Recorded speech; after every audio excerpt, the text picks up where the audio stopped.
The idea that wouldn't die. Howard Schultz, Starbucks. In 1960s Brooklyn, poverty didn't feel poetic, it felt heavy.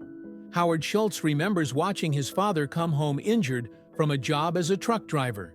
There was no severance, no health insurance, no safety net.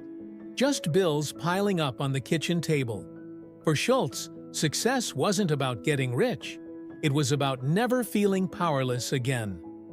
Years later, as a young marketer, he took a trip to Italy. He saw something ordinary but profound. Espresso bars where strangers stood shoulder to shoulder, laughing, debating, living. Coffee wasn't just a drink, it was a ritual that connected people. He came back with a vision. Bring that sense of community to America. Investors rolled their eyes. Americans just want cheap coffee, they said. But Schultz mortgaged his house, scraped together $400,000, and opened his first stores. At first, people didn't get it. $3 for coffee? Too expensive. Too weird. But Schultz didn't flinch. He doubled down on experience over product. The smell of roasted beans, the sound of steam wands, the barista writing your name on a cup. Today, Starbucks has over 38,000 locations worldwide and a market value exceeding $100 billion. And Schultz's lesson is simple. You can't just sell what people buy. You have to sell what they didn't know they needed. The dropout who reinvented software. Bill Gates, Microsoft. Bill Gates wasn't the cool kid. He was the awkward one who skipped recess to write code. Computers in the 1970s were massive, slow, and limited to corporations. Gates saw something no one else did. One day, everyone will own one. In 1975, he dropped out of Harvard to chase that vision. A move so reckless that even his parents, who supported him, were quietly terrified. Along with his childhood friend Paul Allen, Gates wrote an operating system called MS-DOS, selling it to IBM without actually owning it yet. It was a gamble, but it worked. Microsoft grew fast, and so did the resistance. Competitors mocked him, then sued him. Newspapers painted him as ruthless. Yet Gates didn't blink. He wasn't playing for applause, he was playing for scale. By the 1990s, Microsoft powered more than 90% of the world's computers. Gates became the world's youngest self-made billionaire. And yet, looking back, he says, the key isn't just thinking big, it's thinking early and refusing to stop when people call you crazy. The seller of sweets who built an empire. Du Wanchang, forever, 21. In 1981, Du Wanchang and his wife Jin Suk landed in Los Angeles with 2 suitcases and no clear plan. They didn't speak English, they didn't have college degrees, and for a while, they barely slept. Chang worked as a janitor at dawn, a gas station attendant by day, and a coffee shop employee at night. He earned just enough to survive, but he noticed something strange. The people with the nicest cars were always in fashion.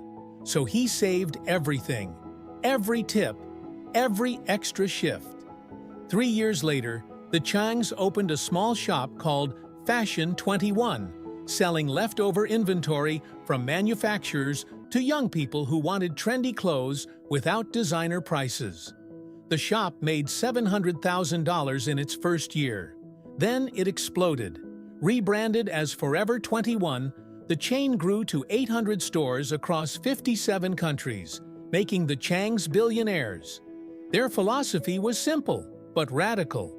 Luxury shouldn't be about cost. It should be about access.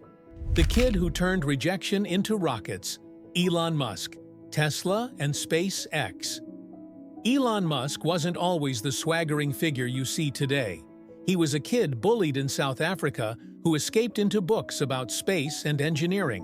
When he sold his first company, Zip2, for $300 million, he could have retired comfortably at 28. Instead, he bet everything on 2 ideas most experts laughed at. 1.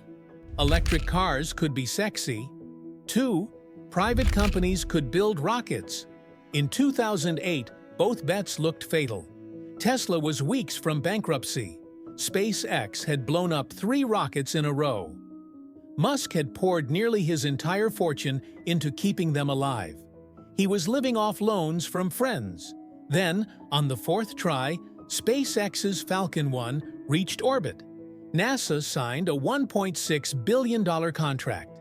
Tesla secured emergency funding the same week. Today, Tesla and SpaceX are worth over $1 trillion combined. Musk's takeaway? Failure isn't the end. It's the cost of entry. The young woman who refused to be defined. Oprah Winfrey, OWN Network. Oprah Winfrey was born into poverty in rural Mississippi, raised by a teenage mother who cleaned houses for a living. By the age of 9, she had endured abuse and trauma that could have broken her spirit. But Oprah had a gift: her voice. She could take pain and turn it into connection. At 19, she became the youngest news anchor in Nashville. Yet even then, executives told her she didn't have the look for television. She didn't try to fit in. She built her own lane. The Oprah Winfrey Show became the most watched talk show in history. Not because it was flashy, but because it was real. She spoke about healing, ambition, faith, and possibility in ways people had never seen on daytime TV. Her media empire grew into OWN Network, a billion-dollar brand. But her true legacy isn't wealth, it's empowerment. You get in life what you have the courage to ask for, she says. The pattern behind the billions. Look closely, and you'll see the same thread in all 5 stories. A vision no one else believed in. A willingness to bet everything. The refusal to quit, even when quitting seemed rational. Billionaires don't start with billions. They start with convictions so strong they survive ridicule, failure, and fear. And here's the part most people miss. They weren't chasing money. They were chasing meaning, a product, an idea, a story they couldn't stop building even when the world told them to stop. So the question isn't, how did they get rich? The question is, what's the idea you refuse to let die?